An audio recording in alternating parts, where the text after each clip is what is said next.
Hi. Well, Mark, we thought it'd be a tough afternoon this afternoon. That's ultimately how it panned out, wasn't it? It wasn't really, to be honest, Bob. I expected an incredibly tough game.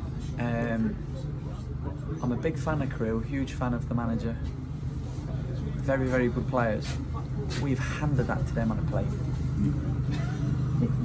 All goals are poor. But the first goal, we've gone through. Plymouth had a goal disallowed against us on Tuesday because it went out play. It came from us not having a man in front of their player for the throw-in. We went through it yesterday.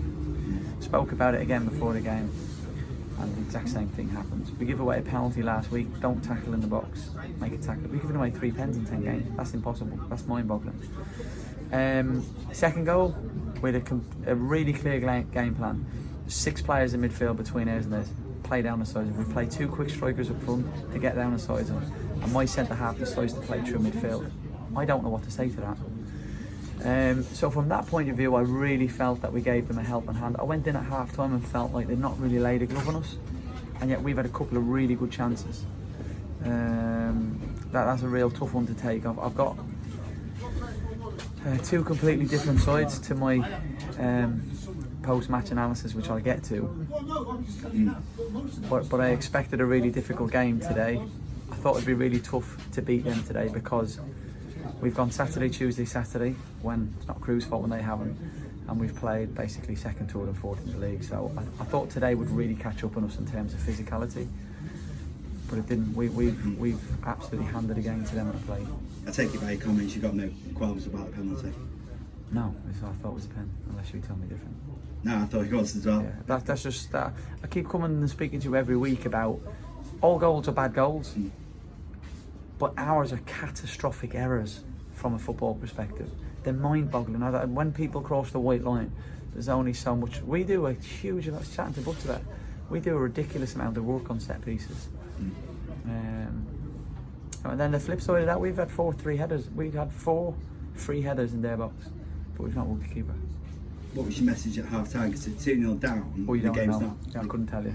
I could tell you, but you wouldn't be able to. Trust me. Not bad, yeah. Yeah, trust me.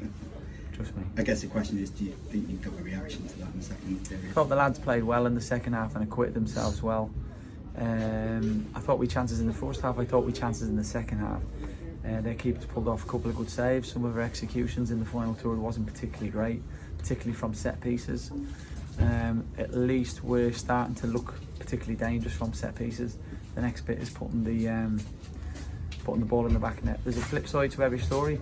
They're 2-0 up. We just keep giving ourselves a mountain to climb. So if I'm Crewe gaffer today and I'm looking at it, I'm thinking at half time the game's over. It's not over in our heads, but if I'm Crewe manager, it's a big ask to come back and get 3 goals against a team like that. Over 500 Mac fans today here. We spoke yesterday about it mattering, in terms of the derby game for the fans. What would you say to them? I'm absolutely gutted for them because our players come out and give everything they've got every week. They're a credit to the club. They're a huge credit to the fans. And I said to you at half time, your fans who've travelled down the road and have travelled through thick and thin, have turned up in numbers today, they've just booed you off at half time. What does that tell you? They're not booing you off because you've conceded 2 goals. They can booing you off for what they've seen. And only you can correct that. I thought second half they gave a good account. So it's an apology to the fans from me. It's an apology from me as the head coach and on behalf of everybody with us today, just for giving away a really, really, really cheap 3 points. Some of our stuff was really good, as I keep saying. So we'd plenty of chances to score, but a hatful of goals we didn't. But the 2 goals that we give away are unforgivable. They're not acceptable. And what makes it all more galling is we go through it time and time again. I can make people better, I can make them technically better, I can make them tactically better, but I can't give you football intelligence. In terms of next week, we've got a 3-week, obviously no Tuesday night game. How can we use that to be in the best possible shape for next Saturday? We'll do what we do every week, but we'll work really hard, we'll go back, we'll have a look at things and we'll keep banging the drum and we'll revisit, and at the minute we're revisiting the same things. But I can assure you from any fan or any person or anybody's out there watching my interviews, we leave no stone unturned to get results. That was a tough one today, but we have to understand where we are as a team and as a club, but that was a difficult one to accept. Let's just take a step back for a minute. You've been in charge now for 10 games. How would you reflect on those 10 games as a whole?